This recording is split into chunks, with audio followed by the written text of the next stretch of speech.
Durant la vidéo sur l'hystérie, vous avez été nombreuses et nombreux à me demander de faire une vidéo sur la névrose obsessionnelle, puisque ce sont deux formations de personnalité qui vont avoir tendance à fonctionner de pair et à avoir quelque chose à jouer l'un envers l'autre. Et donc du coup, voilà cette vidéo. Et sauf que, en tant que bon obsessionnel qui se respecte, eh bien, je me suis dit que pour une fois, j'allais faire différemment de d'habitude, et je vais vous parler de la névrose obsessionnelle, et surtout de la personnalité et des manifestations de l'obsessionnel, tel que eh bien, je le connais, je le vois, et je l'ai étudié, mais simplement avec mes souvenirs, et en tant que psychologue qui se débrouille de lui-même. Pourquoi est-ce que je fais ça? Parce que, justement, en tant qu'obsessionnel, je vais avoir tendance à toujours tout cadrer dans mes vidéos, à commencer par l'écriture. C'est-à-dire que quand j'écris une vidéo en temps normal, je l'écris de façon à ce que je puisse me faire plaisir, bien évidemment, mais que je veux pas qu'il y ait d'erreur, je veux pas qu'on puisse me dire si, ou qu'on puisse me contredire sur des faits que j'aurais pu savoir et que j'aurais pu mieux me renseigner pour ça. Et donc, je colmate et je ferme un peu tout sur mes vidéos d'habitude pour ne surtout pas faire d'erreur. Et donc là, justement, je fais une vidéo sans éclairage, sans micro, sans écrit, et donc pour aller à l'encontre de mon fonctionnement. Et vous allez voir un petit peu comment est-ce que l'obsessionnel, de façon générale, fonctionne. Donc voilà, un épisode tout sauf obsessionnel.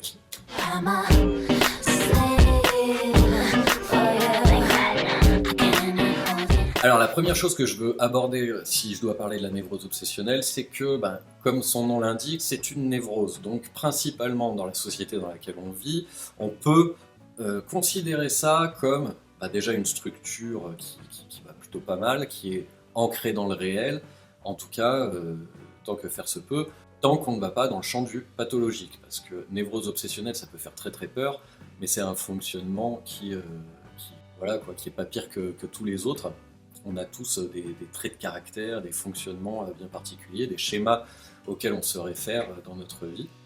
Et eh bien là, en l'occurrence, ce qui viendrait caractériser le névrosé obsessionnel, c'est le conflit psychique. S'il y a bien un truc qui est important chez l'obsessionnel, c'est son conflit psychique, c'est-à-dire le fait qu'il soit toujours en train de se questionner entre est-ce que ça c'est bien, est-ce que ça c'est pas bien, est-ce que ça j'ai le droit, est-ce que ça j'ai pas le droit, est-ce que ça je dois le faire comme ci, est-ce que ça je dois le faire comme ça, est-ce que ça c'est la bonne façon, la meilleure façon ou quoi. Et c'est dans ces pensées-là qu'il peut vraiment vraiment se mettre en difficulté, et on va en reparler plus tard, mais il peut avoir ces idées qui tournent en boucle dans sa tête, et donc il n'arrive pas à prendre de décision. Il reste bloqué dans un doute parce que justement, entre deux choses, il n'arrive pas à cesser de douter quelque part. Donc ce conflit psychique, il va vraiment se vivre tous les jours, quotidiennement, perpétuellement, et c'est ça qui fait obsession. Après, ça va prendre différentes formes. Ça va être lié au sexuel, ça va être lié à l'éthique, à des positionnements, à des choix de vie, à des choix, peu importe. Mais en tout cas, il y a un vrai conflit psychique, et ça va se faire sur des choses très très ambivalentes, et qu'il cherche à trouver, qu'il cherche à résoudre, et malheureusement, le monde dans lequel il vit, ça va pas beaucoup l'aider. Je dis il, mais bien évidemment qu'il y a des femmes qui sont obsessionnées.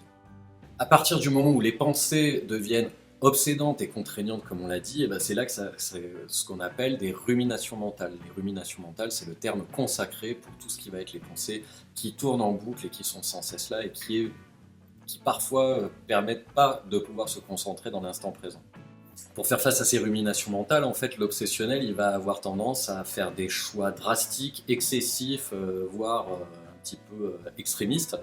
Parce qu'en fait, à partir du moment où il va pousser sa pensée jusqu'à un certain point, après, ce qu'il y a de bien, c'est que ça vient un petit peu faire taire les pensées et les ruminations, et donc il va beaucoup, beaucoup avoir ce fonctionnement-là de je me questionne pendant des mois et des mois sur quelque chose, et puis finalement, une fois que j'ai pris ma décision, une fois que quelque chose m'a aidé à prendre la décision, et bien à ce compte-là, on va pouvoir faire que comme ça. Et c'est pour ça que, en fait, un fonctionnement peut être très difficile à faire changer, et que quelqu'un vienne remettre ça en question, pour l'obsessionnel, ça va être insupportable, absolument insupportable, parce que ça vient re-injecter du doute dans quelque chose que lui a déjà essayé de traiter au maximum, et ça lui est mais vraiment purement insupportable, parce que ça vient remettre du conflit psychique. Il se demande, ah bah mince, est-ce que finalement j'ai bien fait ou pas? Dans le fonctionnement un petit peu défensif, on va avoir ce qu'on appelle des fixations au stade anal, hein, et donc les fixations au stade anal, ça veut dire que grosso modo, il va être en ouverture-fermeture. De toute façon, chez l'obsessionnel, il y a beaucoup ce truc-là, c'est blanc ou noir, c'est on ou off, c'est ouvert, c'est fermé. Et en fait, l'analité, c'est un petit peu ça, il peut se retenir de faire quelque chose, se retenir, jusqu'au moment où en fait ça lâche et c'est trop dur pour lui. Et donc il va ouvrir les vannes à fond, et il va, par exemple, s'il veut arrêter de fumer, s'il veut arrêter de boire, s'il veut arrêter de faire du sport, j'en sais rien. En fait, il va rentrer dans des choses comme ça, et quand il va faire quelque chose aussi, il va le faire à outrance, c'est-à-dire que c'est vraiment du on-off.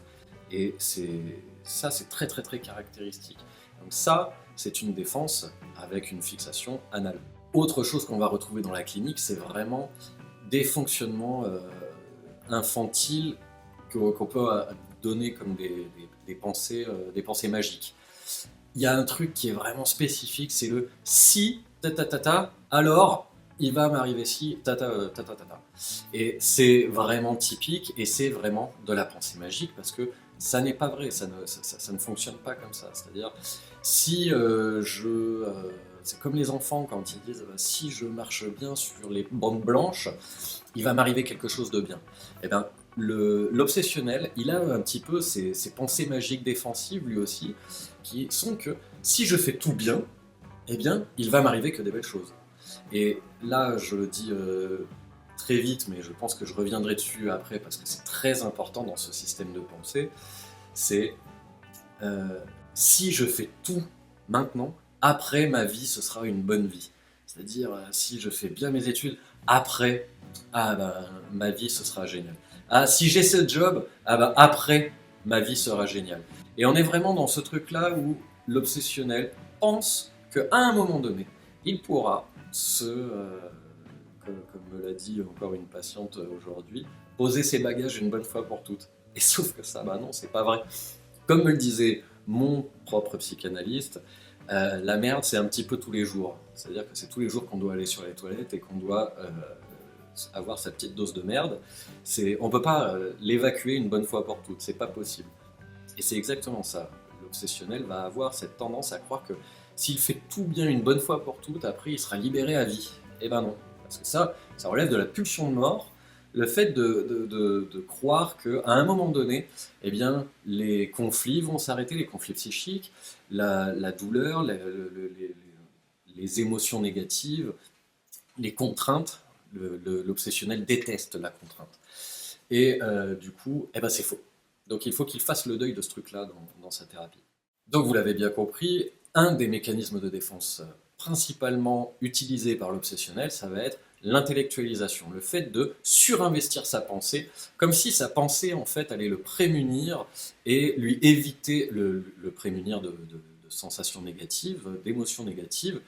Et ça c'est complètement faux, hein. C'est-à-dire que ça met l'émotion de côté, mais ça ne la règle pas obligatoirement, parce que ce sont des pensées qui sont obsessionnelles, ce sont des tentatives qui visent à côté de ce qui a fait vraiment naître l'émotion. Donc ça, c'est vraiment très important dans le suivi, de cibler clairement qu'est-ce qui pose problème, et non pas le choix a priori cornélien auquel il se soumet, parce que c'est pas vraiment ça le problème, c'est autre chose.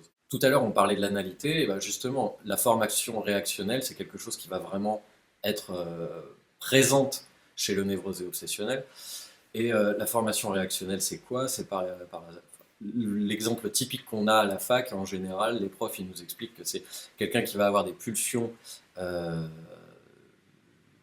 par rapport à la saleté, à des choses comme ça, et il va avoir tendance à absolument vouloir tout briquer chez lui, que tout soit très très propre. Mais ça, c'est une formation réactionnelle au désir aussi, parfois, d'avoir affaire à la saleté, des choses comme ça. Bon, c'est un exemple typique mais j'ai pas d'autre chose là à dire là tout de suite. Si, c'est quand on va avoir des personnes qui vont être très agressives au fond d'elles-mêmes et qui vont vouloir absolument rentrer dans quelque chose de très mielleux, de très gentil, à surjouer la gentillesse, le partage, le ci, le ça. Et en fait, on se rend compte quand on discute avec eux qu'il y a de très très fortes pulsions agressives et une forte violence latente. Donc c'est ça la formation réactionnelle. Contrairement à l'hystérique aussi, il y a cette différence-là où chez l'hystérique, il y a un traumatisme, quelque chose qui fait effraction du côté du sexuel trop tôt et qui est négatif, vécu comme négatif. Là, chez l'obsessionnel, il y a quelque chose qui justement va faire effraction un peu trop tôt, avant la puberté, avant le stade génital, et qui va au contraire nouer quelque chose d'un plaisir, véritable plaisir, et donc du coup il va pouvoir ressentir de la culpabilité. Cette question de la culpabilité, elle est hyper importante chez le névrosé obsessionnel, puisque quand on se sent coupable, on cherche à avoir, bah oui, c'est ça que j'ai oublié de dire par rapport au mécanisme de défense, c'est des annulations rétroactives, c'est-à-dire venir réparer quelque chose. On a fait quelque chose, on n'en est pas fier, et donc il faut absolument faire quelque chose pour le réparer. C'est comme si on ne pouvait pas accepter qu'il y avait quelque chose du côté de la perte, véritablement. Et donc, du coup, on va, encore une fois, dans une pensée magique, se dire qu'on va agir comme si, ou on va faire ça, ou on va dire ça, pour gérer quelque chose de la propre culpabilité de la personne. Mais ça marche pas. Et une métaphore que je peux sortir parfois à des patients, ça va être le fait que ce sont des personnes qui veulent être chênes alors qu'il faudrait être roseau, en fait. C'est-à-dire qu'ils veulent être dans l'hyper-maîtrise alors qu'il faut être dans l'adaptation et l'acceptation. Et ça, c'est quelque chose qui lui est assez difficile. Donc, il y a tout un travail qui sera de ce côté-là, mais ça, j'y reviendrai après sur ce qu'il faut faire au niveau thérapeutique, ce qui peut fonctionner, ce qui peut avoir une utilité. Donc au niveau des formes, on a vu qu'il y avait des formes idéatives, c'est-à-dire les pensées qui reviennent ou quoi que ce soit, mais il y a aussi les phobies, oui, les manifestations de phobie, c'est-à-dire les peurs d'avoir affaire à euh, un objet très particulier. Il y a aussi les névroses obsessionnelles de, je ne sais plus comment ça s'appelle, j'ai un trou de mémoire, mais du coup c'est quand la personne va avoir peur de compulsion. Voilà. Vraiment, euh, cette idée qu'elles ont l'obsession qu'elles vont faire ou dire quelque chose qu'il ne faut pas. Et ça, c'est caractéristique aussi. C'est j'ai peur de dire des gros mots quand je suis en réunion avec mon patron. Ou quand je conduis, je regarde toujours mon rétroviseur parce que j'ai peur d'avoir écrasé quelqu'un. Parmi les manifestations qu'on va voir, eh bien, le doute dont on a parlé tout à l'heure, à force de douter, de douter, de douter, de douter, et qu'on ne sait jamais quelle décision prendre, eh bien évidemment, il y a beaucoup de procrastination chez ces personnes-là. Et je disais le doute, la culpabilité, qu'est-ce que je disais d'autre encore? Et ouais, tout ça nous mène un peu à la colère. Alors ouais, là on attaque vraiment un gros gros point chez le névrosé obsessionnel, c'est, et c'est ce qui a à voir avec l'hystérie, justement, l'hystérie est toujours dans une demande insatisfaite. Le névrosé obsessionnel, lui, le problème, c'est avec la demande de l'autre. Qu'elle soit implicite ou explicite, et il est même capable de se donner encore plus de mal avec la demande implicite de l'autre. Excuse, je rencontre quelques problèmes de connexion. Veuillez réessayer plus tard. Voilà. C'est à chaque fois que je dis hystérique, mon ordinateur déclenche Siri, c'est très très très très très chiant. Et du coup, j'en étais où? Il rentre dans du doute, du remords, de la culpabilité. Et donc tout ça, ça fait que, puisqu'il n'arrive pas forcément à répondre à la demande de l'autre, et ben ça lui fait souffrance. C'est-à-dire qu'il se sent responsable de devoir répondre à la demande de l'autre, et c'est pour ça que les obsessionnels, souvent, ils veulent être seuls, tranquilles, ils veulent qu'on leur foute la paix, parce que sinon, ils ont tout de suite l'impression qu'ils doivent donner, ou offrir, ou amener, ou apporter quelque chose à l'autre. Et en fait, cette demande implicite, elle est, elle est dans sa tête la plupart du temps. Mais c'est quelque chose qui vient le tyranniser, c'est tyrannique pour lui, c'est-à-dire qu'il se sent obligé véritablement à devoir répondre à la demande de l'autre. Et ça, ça va lui créer de la colère, ça va lui créer beaucoup de colère de devoir, il en veut à l'autre de l'avoir mis dans cet état, de l'avoir mis dans cet état de devoir, c'est une contrainte, voilà. L'autre le contraint malgré lui, dans sa tête, à devoir faire ci, devoir faire ça, devoir agir comme ci, devoir agir comme ça. Sauf que, en fait, à part une demande explicite, sinon, c'est rarement le cas. Donc, il y a beaucoup quelque chose, encore une fois, de l'ordre de ce que lui a interprété et intellectualisé de la relation avec l'autre. Et donc la relation avec l'autre va fonctionner, comme on l'a dit tout à l'heure, en tout ou rien, en tout noir, tout blanc, c'est-à-dire que la relation avec l'autre, l'autre peut être perçu comme génial, super, merveilleux, et d'un coup d'un seul être un mauvais objet. Et tout ça, en fait, il a du mal à gérer, l'obsessionnel, avec les pôles complètement ambivalents d'un objet, c'est-à-dire que tous les objets ont un peu de bien, un peu de pas bien. Et bien pour lui, c'est soit tout bien, soit tout pas bien. Et en fait, basculer de l'un à l'autre, c'est peut-être quelque chose qui le fait déprimer aussi. C'est-à-dire qu'une situation professionnelle peut être extrêmement vécue comme une réussite, quelque chose de fantastique, quelque chose qui va lui amener la joie, le bonheur et la paix. Et puis, quand ça commence à se gâter, ben non, c'est tout de suite absolument horrible, il faut quitter ce job ou quoi. Pareil avec le conjoint, pareil avec voilà, tout type de relation, ou une activité quelconque, une activité sportive, artistique, ou ce que vous voulez. En fait, tout va être idéalisé ou enfin, voilà, ça va être complètement l'inverse, c'est tout noir, tout pas bien, et il faut absolument arrêter tout ça. Donc il est important de lui faire prendre conscience que ben non, c'est pas tout noir ou tout blanc, c'est pas 1 ou 0, il y a des graduations, il y a des nuances de gris à aller chercher, et en fait il suffit que ce soit suffisamment bon, j'y reviendrai plus tard. Il y a un autre truc que le névrosé obsessionnel, et ça je pense que ça va parler à beaucoup d'entre vous, le névrosé obsessionnel, il y a un truc qu'il déteste, c'est de voir que des gens ne soient pas soumis à la loi, à la règle et au droit dans le pays dans lequel il vit, de la même façon. C'est-à-dire que ce sont des gens, comme on l'a dit, qui vont être tout le temps en train de se demander ce qui est bien et pas bien, et rentrer dans ces obsessions-là et dans ces ruminations mentales-là. Donc en fait, avoir soit des croyances, soit des lois, des règles implicites et explicites de sociétés qui viennent border un petit peu tout ça, c'est-à-dire de dire clairement bah, ça t'as le droit, ça t'as pas le droit, ça c'est bien, ça c'est pas bien. Enfin tous les trucs genre fumer tu et compagnie, ben, pour eux c'est super parce qu'en fait, ah bah fumer tu, bah faut pas fumer. Mais l'obsessionnel lui, il va vraiment se restreindre à ces trucs-là, parce qu'en fait pour lui ça lui évite de réfléchir, d'avoir à se poser la question de qu'est-ce que lui il veut faire pour lui ou pas, et qu'est-ce qu'il veut faire aux autres. Et donc ça vient le border, ça vient le cadrer, c'est très très facile, et il va beaucoup respecter ces règles-là et être hyper tyrannique avec lui-même, hyper intransigeant. Je ne vais pas encore utiliser ce mot depuis le début de la vidéo, mais l'intransigeance du névrosé obsessionnel, c'est quelque chose qui le met en souffrance, et il tient l'autre pour responsable de cette intransigeance, alors que c'est lui-même qui se la porte, c'est lui-même qui se tire une balle dans le pied, c'est lui-même qui se fait des nœuds dans le cerveau. Donc il faut qu'il arrive à comprendre qu'il doit rentrer un peu en bienveillance avec lui-même. Mais c'est pas possible.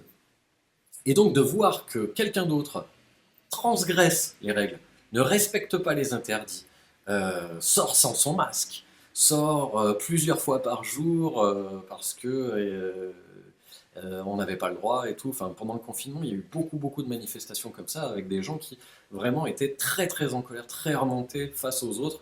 Alors après, je remets pas ça en question, hein. Je suivais assez les règles, je pense, mais une vraie haine, une vraie colère envers ceux qui s'autorisaient de ne pas rentrer là-dedans. Parce que, comme on l'a dit tout à l'heure, s'ils ne se l'autorisent pas, ça vient remettre en question leur propre choix, leurs propres décisions et les choses qu'ils pensaient avoir réglées. Et donc, avoir réglé le fait que on ne traverse pas quand le bonhomme il est rouge, si quelqu'un le fait, c'est quelqu'un qui lui montre que en fait c'est possible. Ah merde, on peut traverser quand c'est rouge. Donc ça vient remettre la pensée, le questionnement, le doute, et se demander est-ce que je fais les bons choix dans ma vie. Vous voyez, c'est très tout le temps tourné comme ça, où l'autre il peut lui en vouloir juste parce qu'il vient le remettre en question, là où lui, il essaye d'éteindre tout questionnement, tout conflit psychique, hein, on en revient toujours à ça. Donc voilà, il y a cette croyance là que si je fais tout bien, si je fais tout dans les clous, si je respecte bien la loi, si je suis gentil avec mon prochain, eh bien il ne va m'arriver que des belles choses et il y arrivera un moment où en fait je serai heureux et tout machin. Vous voyez que il y a vraiment quelque chose de l'ordre de la récompense. On est gentil, on est sage, et après, ben, tu auras un bonbon, tu auras un sucre. Et voilà, en fait, c'est un fonctionnement aussi qui a à voir avec le fait que ce sont des enfants qui ont cru leurs parents, qui ont cru les grands, les adultes, qui disaient bah, travaille bien à l'école, t'auras une belle vie. Bah non, absolument pas. Il y a, enfin, ça aide, mais ça ne garantit pas. C'est ça la différence. C'est que l'obsessionnel va croire que c'est aussi binaire, que c'est aussi facile et évident. Alors qu'en fait, eh bien, non, la vie nous démontre que non. Le réel nous démontre que c'est pas aussi simple. Du coup, les thérapies qui fonctionnent bien euh, avec le névrosé obsessionnel, c'est bien évidemment les thérapies psychodynamiques, parce que ça vient remettre un petit peu d'ordre dans tout ça, ça vient aller chercher et puiser très profondément au moment où ces pensées et ces croyances se sont constituées et ont été érigées au rang de table comme les 10 commandements, quoi, c'est-à-dire des choses qu'on ne peut pas remettre en question. Et en fait, en aidant l'individu à remettre tout ça en question, mais voir que finalement, s'il ne se met pas du doute intellectualisé, mais du doute plutôt qui lui permet d'aller questionner ses sentiments, ses émotions et d'y faire face, ben, voilà, ça marche un peu. Les autres qui fonctionnent, bien évidemment, il y a les TCC, mais il y a quand même un risque particulier avec les TCC, c'est que le protocole ou le travail qui peut être fait avec le psychologue d'orientation TCC, enfin, c'est pas le psychologue le souci. Le souci, c'est le fonctionnement même de la TCC peut venir faire remplacement des pensées. C'est-à-dire que il y a des choses qui changent chez le sujet, et c'est très bien, mais sauf que en fait, on a substitué des pensées par d'autres, on a substitué des fonctionnements et des rituels par d'autres, et ça, c'est un risque. Ça ne veut pas dire que c'est toujours le cas, ne faites pas dire ce que j'ai pas dit, mais c'est un risque. Ça peut être pris comme une parole pleine, totale et efficace, une parole d'évangile que l'obsessionnel va faire soi. Et de la même façon, j'y ai pas pensé, mais il y a un autre risque avec l'obsessionnel en thérapie psychodynamique, hein, puisqu'en thérapie psychodynamique, le sujet peut venir, et c'est lui qui guide la séance, entre guillemets, il peut venir et rentrer dans une boucle où il ne fait que dire ce qu'il vient pour dire, il ne dit que ça, il repart et il n'écoute rien de ce que dit le psy. Il fait le bon petit soldat, il vient, il parle un petit peu, et donc c'est pour ça qu'il faut faire de l'ascension et des choses comme ça. Avec les obsessionnels, ça marche bien. De venir faire coupure au moment où ils s'y attendent pas, là, ça les ennuie bien, ça les fait bien chier. Et, mon psy me l'a beaucoup fait ressentir. Mais au moins, on arrête de venir en séance pour ne dire que ce qu'on voulait dire, genre je suis content, je suis heureux, je suis pas content, je suis pas heureux, ça c'est bien, ça c'est pas bien. Bah non, ça c'est des séances qui servent pas à grand chose. Donc voilà, il y a des écueils, quels que soient les types de thérapie. Et enfin, je vais vous parler des outils. Là, j'ai pris des notes. Les outils que je propose aux personnalités obsessionnelles, enfin, quand je dis des outils, il y a la thérapie psychanalytique, c'est de toute façon quelque chose qu'on fait au cas par cas et qu'on accompagne la personne. Mais il y a quand même des choses qui forcément à un moment font que je vais devoir en parler. Et tout à l'heure, je parlais de l'intransigeance de l'obsessionnel. Eh bien, en séance, on ne passe jamais à côté du fait qu'il faut qu'il rentre dans une bienveillance. Comme tout à l'heure, on disait que c'est soit bien, soit pas bien. C'est-à-dire que pour lui, il y a une façon de bien faire et tout le reste, c'est pas bien. Bah non, c'est faux. Donc, je leur dis qu'il faut qu'ils commencent à rentrer dans une bienveillance envers eux-mêmes, qu'ils arrêtent d'être autant tyranniques, et que pour ça, bah, en fait, plutôt que de croire qu'il y a une bonne solution et tout le reste c'est nul, c'est utilisé comme une boussole. C'est-à-dire que la boussole, elle nous dit grosso modo où se trouve le nord, quand est-ce qu'on ne fait pas fausse route. Mais on ne fait pas. C'est un spectre, c'est un champ du bien, c'est un champ du correct, c'est un champ du éthique. mais c'est pas quelque chose de vraiment maniaque et, euh, et tyrannique. Et donc ça va aider quand même quand la personne va commencer à être un peu plus en bienveillance avec elle, avec le fait de ne pas forcément avoir fait très bien, mais avoir fait suffisamment bien. Ça m'amène au point d'après. C'est l'obsessionnel doit faire le deuil du bon choix, comme Winnicott, quand il parle de la mère suffisamment bonne. J'explique à mes patients que le choix parfait, total, global, qui va venir être idéal et idéalisé, tel qu'il a été idéalisé, bah non, ça ne marche pas. Un job, euh, un, un conjoint ou une conjointe, un enfant, une, une maison, il n'y a rien de tout ça qui peut être idéal. Mais est-ce que c'est suffisamment bon pour que ça me convienne? L'objet de soin n'existe pas et ne rend pas heureux. On ne peut pas être comblé. Le névrosé obsessionnel pense qu'il pourra un jour être comblé, un petit peu comme l'hystérique, encore une fois. Et du coup, il va se donner énormément de mal. En fait, c'est ça la différence entre l'hystérique qui demande à l'autre de le satisfaire. L'hystérique, le névrosé obsessionnel, lui, il va vraiment savoir que il peut pas, l'autre ne va pas le combler, mais donc il va chercher à se donner beaucoup de mal, produire des efforts monstrueux pour essayer de se combler, et ben malgré tout, il n'y arrivera pas complètement. Et ça, c'est aussi un deuil à vivre. Bien évidemment, par rapport à ce dont j'ai parlé tout à l'heure de la demande de l'autre, implicite et explicite, il faut que le patient, en général, il y a toujours un moment dans les séances où je leur dis, mais vous ne pouvez pas les combler. C'est pas possible. C'est-à-dire que vous pouvez faire quelque chose pour les aider à trouver un peu de complétude ou je ne sais quoi, ou à leur améliorer leur vie, mais régler leurs problèmes, non, c'est mort. Vous n'y arriverez pas. C'est-à-dire qu'il faut aussi faire le deuil de ce super-héros, de cette personne qui serait capable de venir régler les problèmes des autres, répondre à leurs demandes.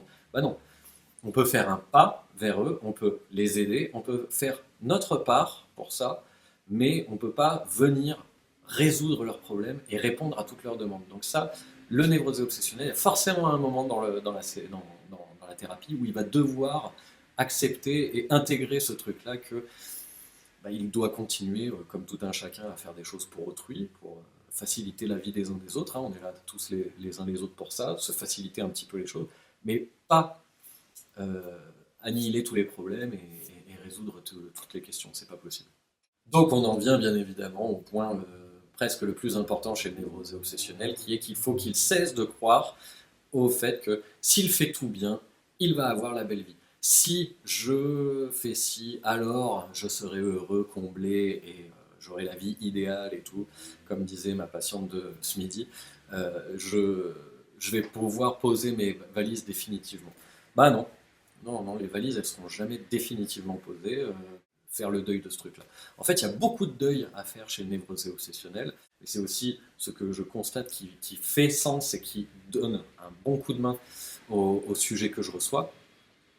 Et, euh, et en général, il y a vraiment quelque chose qui s'apaise de ce côté-là, et qui s'apaise notamment du côté de la colère, notamment du côté de la culpabilité, notamment du côté de la pensée tyrannique. Et il y a juste une autre chose que dont j'ai pas parlé vite fait, c'est les diagnostics différentiels. Vous avez vu qu'avec toutes ces pensées, euh, comment dire, toutes ces pensées qui reviennent et le besoin de rentrer dans la certitude pour cesser le conflit psychique et les ruminations mentales, eh bien parfois ça peut faire penser à de la psychose paranoïaque et ça n'en est pas du tout. Il faut vraiment faire cette distinction, c'est hyper important.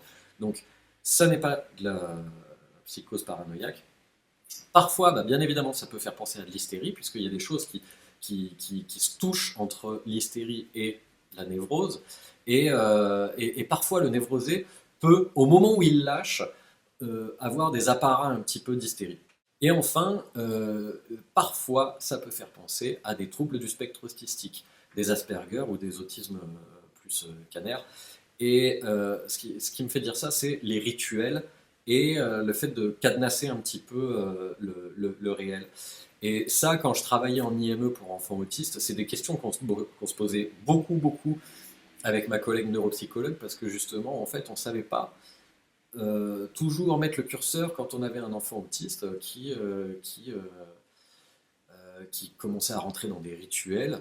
Et est-ce que c'était un rituel qu'il utilisait de façon obsessionnelle pour se défendre d'une angoisse, ou est-ce que c'était quelque chose de purement lié à son autisme. Là, mon exemple, il est vraiment foireux, mais vraiment, quand on travaille avec ces enfants-là, il y a des fois où on se pose la question, il y a des fois où c'est très clair que c'est des comportements autistiques, il y a des fois où c'est très clair que c'est quelque chose d'assez défensif, mais voilà.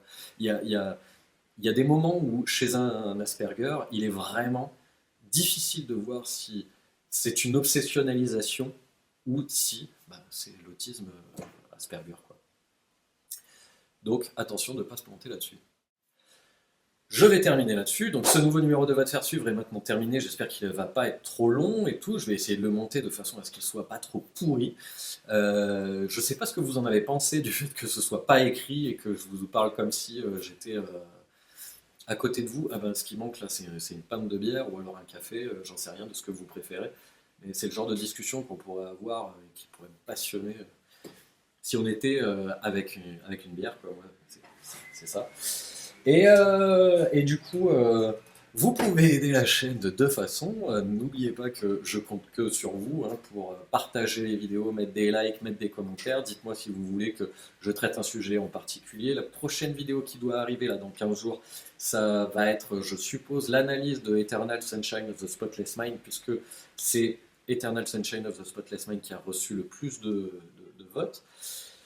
Et l'autre façon de pouvoir aider la chaîne, c'est soit, comme les tipeurs de l'Extrême, que je remercie énormément, vous pouvez aller faire un tour sur ma page Tipeee. Il y a toujours mon livre sur le divan de mes patients où je vous explique comment est-ce que les patients se sont sortis de leurs difficultés en s'écoutant eux-mêmes. C'est bien ça le but du livre, c'est comment est-ce que dans des phrases qui peuvent paraître anodines d'un patient, en fait, toutes les clés de résolution sont là, sont déjà présentes, et j'explique tout ça dans le livre. Et d'ici là, prochaine vidéo, prends bien soin de toi et n'oublie pas que... Tu découvriras que beaucoup de vérités auxquelles nous tenons dépendent avant tout de notre propre point de vue.